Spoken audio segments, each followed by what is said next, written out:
Jirendin kod siasa mayudore counties mag Nyanduat mar Hoho mar Okak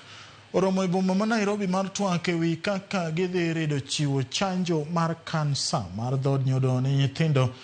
manyiri manie kind higni 9 nyaka 14. Romoni mane okelo kanyakla jolony e weche mag thieth ma bende ne olosi kod riwruok mar timo nonro ewi ngima nyithindo Capricorn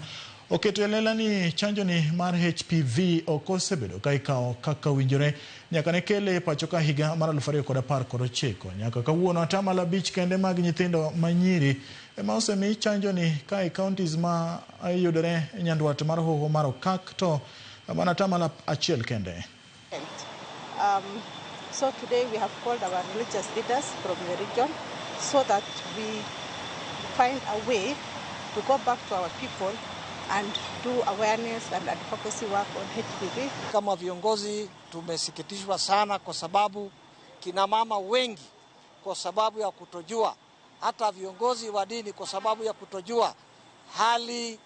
ya saratani ya mfuko wa kizazi imeweza kuathiri pakubwa kina mama katika sehemu zetu, na kila siku tunazika kina mama na kila siku tunachangisha kutibu wale ambao wameathiriwa.